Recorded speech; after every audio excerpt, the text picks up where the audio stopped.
Hey, what's up, folks? Sonny T here with another Cry Lopez exclusive. But before we do, catch me on SoundCloud at Sonny-T-1 funnelhackerpro.com, on Facebook, Stealthy Millionaire, on Instagram, Podcast for Marketers if this is embedded, on YouTube, Billionaire Vids on Snapchat, and Billionaire Vid on Twitter. Podcastformarketers.com. Come over there. I have a free MP3 player with the Cry Lopez notes. That is, you do have to pay for your shipping. All right, pay for your fucking shipping. I'm not paying for your shipping. Now, smash that thumbs up if you like this video. All right, and fucking subscribe to my channel if you like this content. Boom. That's all done. Nice and fast for you guys that are in a rush. All right, now, today we're talking to the Pimple Face Wonder again, Jaden Gross, and we're talking about qualifying the owners. Number one, this is a fast video, guys. This video was only 5 minutes, and I'm going to keep it just as short, okay? So number one, we're going to talk about the gross sales. Number two, we're going to talk about how many employees they have. Number three, we're going to talk about, what was it? Yeah, the equity ownership, okay? So, talking about the gross receipts, he says that you want to have a minimum, because businesses check 10% of their gross receipts, this is what they take in. So, a minimum of $1.5 million. Okay, and the maximum would be somewhere around over 10 to 15 million, but his sweet spot was between 5 to 10 million dollars. Okay, now that makes sense to me because they need this extra discretionary funds to be able to spend on you for your $1,000 to $10,000 a month for posting one piece of social media. It's crazy. All right, so all that being said, this person would have $500,000 in discretionary funds. This person would only have $150,000. Now, he did say that doctors have shorter staffs, smaller, short skeleton crews, right? So you'll probably have a little bit more profit than this, okay? Because they run on small practices, run on skeleton crews. Now, employees, if they don't want to say exactly how much money they make, because sometimes they're a little tight-lipped about their income,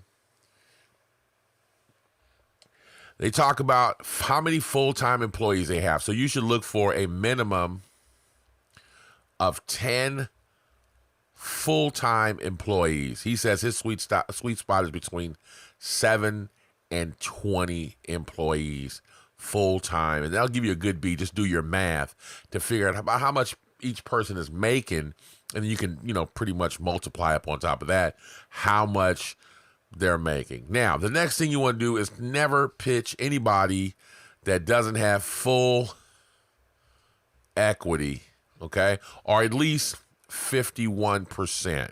Now, I've seen this happen before. People will talk to a manager, or you'll talk to, some type of influencer, and the thing you'll get at the end is, well, let me talk to my boss. And I hate that. You've gone through an entire pitch. The pitch was perfect. It was great, right? And then let me talk to my boss, or let me talk to my business partner, or I have somebody else to answer to. So you ask them before you ask all of this shit. This really should be number one. Can you pull the trigger? Okay? That's the most important question you can ask them. Can you pull the trigger? When we make this deal, can we pull? Who else do I need to talk to? Do you have any other equity partners that are at 50-50? Are you the majority partner here? Can you pull the trigger? Who else needs to be in on this meeting? I wouldn't even have a meeting with somebody that didn't have everybody that needs to make the decision right there. All right.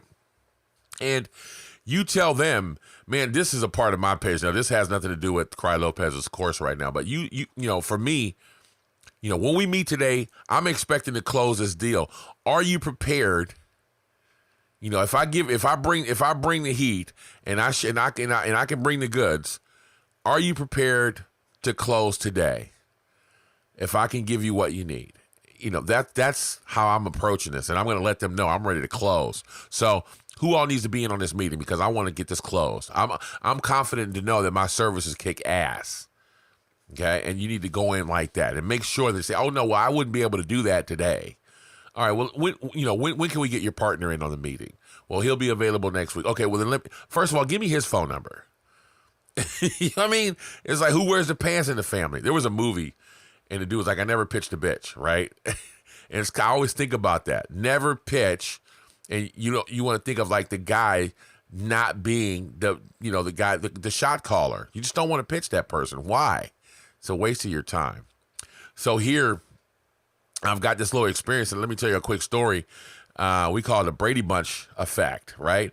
In France, when someone dies and they leave the house, the kids automatically get 25%, and they have to split that with the mom, all right? Or whoever is getting the majority of the house, the kids automatically, no matter what, it's French law. And so we had a house that had 8 siblings spread all over France.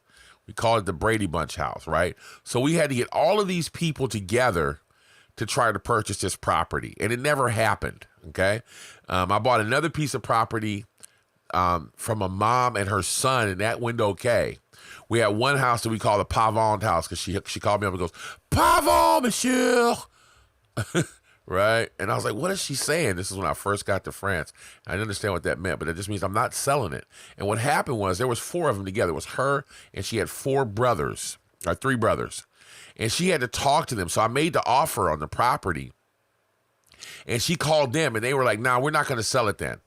Because, they were asking, whatever they were asking, I always cut them down here. It's like a 20%. You can always talk them down 20%. That's kind of average here, right? So I automatically pitch 20% less. I'm never going to give you what you asked for, right? So whenever I pitch a house, and I guess they were like frustrated, they're like, no, we're just not going to sell it, right? So whenever they tell you this, the guy next door to me did the same thing. He wants me to buy his house. And, let me talk to my wife first, right? Okay, no, that's why I don't want your house in. Beat it. I don't talk to anybody that cannot pull the trigger. Then why did you have me come over here if you need to talk to your wife? You should have brought her with you, right? That's it. I'm done talking now. Forget it. Right? Maybe he didn't like my deal, but when you say that, when somebody comes with this, I need to talk with my partner, whatever, that's an excuse, and they need more information, or that's a good indication that they don't want to do business with you, because that's why we need to qualify them beforehand.